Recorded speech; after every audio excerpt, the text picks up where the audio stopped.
Ang mabuting balita ng Panginoon ayon kay San Marcos. Papuri sa iyo, Panginoon.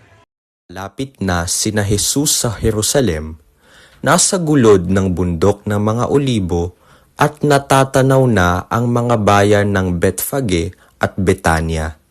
Pinauna ni Jesus ang dalawa sa mga alagad at sinabi sa kanila, Pumunta kayo sa susunod na nayon. Sa pagpasok doon makikita ninyong nakatali ang isang bisirong asno na hindi pa nasasakyan ni numan. Kalagin ninyo at dalhin dito. Kapag may nagtanong kung bakit ninyo kinakalag iyon, sabihin ninyong kailangan ito ng Panginoon at ibabalik din agad dito.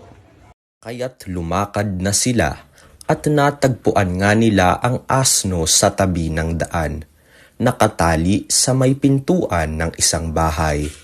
Nang kinakalag na nila ang hayop, tinatanong sila ng ilan sa mga nakatayo roon, "Bakit ninyo kinakalag iyan?" Sumagot sila gaya ng bilin sa kanila ni Jesus, at hinayaan silang umalis.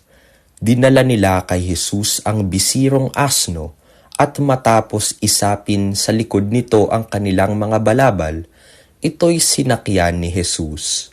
Maraming naglatag ng kanilang mga balabal sa daan. Ang iba namay pumutol ng madahong sanga ng kahoy at siyang inilatag sa daan. Ang mga tao sa unahan at hulian niya'y sumigaw ng, Hosanna! Pagpalain ang dumarating sa pangalan ng Panginoon. Pagpalain nawa ang kaharian ng ating amang si David na muling itinatag. Purihin ang Panginoon. mabuting balita ng Panginoon. Pinupuri ka namin, Panginoong Heso Kristo. Halina't pagnilayan natin ang mabuting balita. Bilang paghahanda ni Jesus upang iligtas ang mundo, kinailangan niyang magpakilala sa mga tao na ililigtas niya. Kinalala naman siya ng mga Israelita at masaya siyang tinanggap.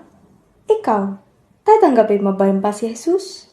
Halina't kilalanin at tanggapin natin si Jesus para mahalin pa natin siya.